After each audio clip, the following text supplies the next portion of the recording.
All right, we're joined by Kelvin head swim coach Dan Gelderloos after day 3 of the MIAA Swim and Diving Championships. Looking over to my right, and on the men's side, you extended your lead. You're up by about 120-ish points, building that lead by about another 25 to 30. And then on the women, you're a solid second with some great individual performances. Just overall thoughts on day 3.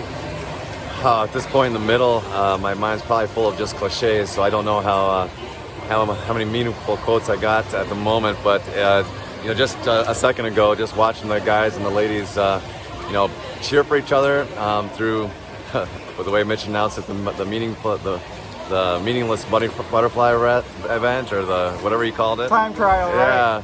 Yeah. And just to see them enjoy having swimming fast together and having fun together. Yeah. Had a lot of first places again. We had conference records, we had school records, we had comic relief for the split suit on the 100 backstroke, and just having fun swimming fast together and with each other was the name of the game. So let's talk about the women. One of them that stood out to me was the win by Isabella Gable. It was pretty emotional for her. She had tears in her eyes afterward, and I think a lot of it is the journey she's been on.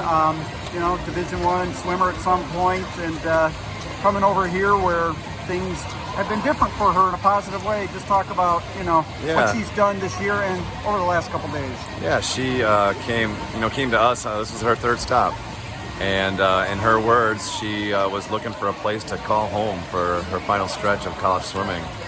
And I offered. I told her what we do here and the environment that we have, and she took a chance on us. And it's really feels good, warms the heart to see her find that home that she was looking for, and find success too. Yeah, that was pretty cool. And then Maggie Farrell really continuing her really fast swims on the Sydney Sunday. Just talk about that a bit. Yeah, Maggie and Sydney are kind of probably the heart and soul of the team. They drive each other, they drive the team. To see them improve meet to meet, year to year is something special, something you don't get all the time. Yeah. And Maggie, also a transfer, came in, and it's just good to see them comfortable enough to get up there and take risks. Yeah. And to be surrounded with people that they love, and that shows up in what they do in the pool. Sure. Some good relay performances so far for the women. Yeah, school records galore. And I think the last 3 relays have been school records, if I'm not mistaken. Yep. They position us well at the NCAA level, and these girls are, they got big goals in front of them. They want to be All-Americans, and they're not apologizing for it. Sure. So let's move on to the men's side. Let's talk about Jake Harris first of all, bringing home the mail there in the 200 free. A very stacked field, and he really took it home and won in impressive fashion. Your thoughts on that? Yeah, Jake's this guy throughout the last 4 years that has just been kind of a glue guy for us, and just been everywhere. For as good as Jake is, he probably doesn't get the attention that he deserves, just because he's been surrounded with some pretty, fast swimmers. Some of the best in Calvin history. Some of the best in Calvin history, and that's it. And Jake is going to go down as one of those too. That's right. And so that is to see him get some of the limelight his senior year in that 200 freestyle, and drive home these just insanely fast relays is, just awesome to watch. So Noah Holsteg, second MIAA and Kelvin record in as many nights in an individual event, and he did it with a little charisma there. Talk about that race. Can't say I've seen that before, but those kind of things do happen. Yeah, first it saves the budget when we don't have to change the record board on the last day there. But he was excited to get his brother's record first. But then, a little comedic relief on the suit. He gets done and he says, "Hey, need a towel? My suit split." On the start, I think, right? The way he told it to me is they said, "Take your marks." They pulled up, and he said, "I think my suit just ripped and just beep." So away you go. Away he went. and he didn't flinch. Maybe that's the secret. Maybe he gave him something else to think about besides what he was actually trying to do. So yeah, it was. He's came back a 5th year, which is risky too. It's hard.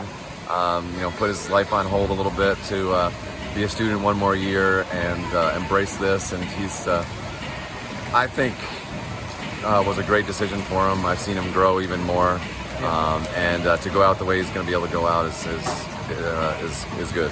Can you get a win in the 400 IM? That was huge. Absolutely, by freshman and sophomore coming out swinging, and our Tim, who was third, told me, he's like, I shouldn't have time trialed the 200 butterfly or 200 IM this afternoon, but no excuses. He swam well, dropped 6-7 seconds off his best personal best, and then David to come through in that big swim. I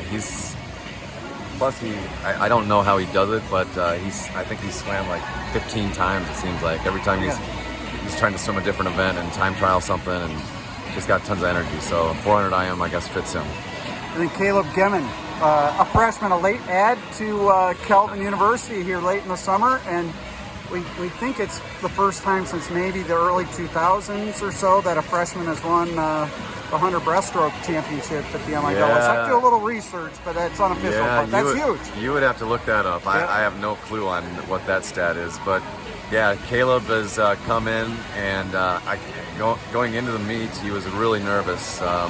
He knew he was a freshman.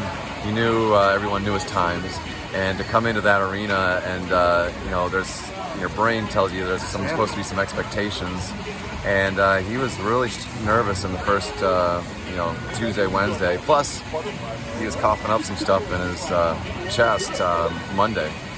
So that to get through that and to put up best times here was great to see. That last relay went awfully fast. That's a national caliber performance. Talk about that.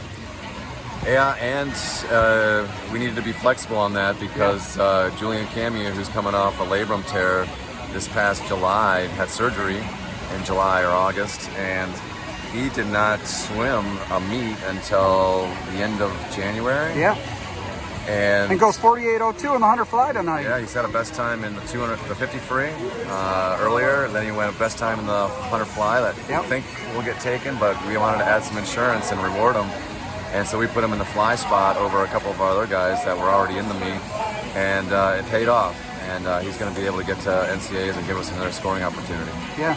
Well, and going back to the fly and the relay, we should mention another key senior, Forrest Peterson. He was great. Junior, but it seems like a senior because he's been a huge contributor for a while. Just talk about his contributions. He's a key leader for your squad, isn't he? What sticks out about Forrest is he's smart as 4.0 student. Yeah. But he takes what we do in practice so well because we teach a lot. We don't just get stuck working out. And we teach and teach and teach to be more efficient in the water, and he takes it.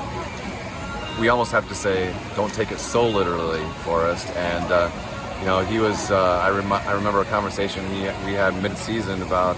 He's like, Coach, I think I'm peaking. I don't think I got much left in the, to improve a lot. To see him have more breakthroughs was, means a lot. So thoughts on day 4. It's an interesting day. Not only is it the last day, but you get that 1650 freestyle in there that kind of comes in different chunks of the day. How do you go about finishing it off in a strong way? Yeah, we prepare for Saturday. Saturday morning is always the morning where a lot of people like to feel sorry for themselves because it's the 4th day coming in, 200s a stroke.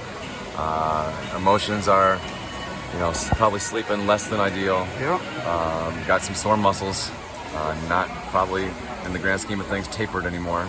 And so we try to, be mentally strong in the morning, and then just know that Saturday night's going to be one of those nights where a lot of barriers come away, and we are able to. It's an awesome opportunity to, get some really good swims at night because even the kids that are doing it the hard way, all of a sudden kind of take a sigh of relief and say, let's finish. Well, the adrenaline emotion's different, isn't it, on that last night? So it's a special night for sure. All right, and what's the wardrobe plan for tomorrow night? I don't know yet. All right. All right. So we'll see. Might be that shirt and tie. Yeah, We'll see. I might have to haul out that. All right. Very good. We'll see you tomorrow. All right.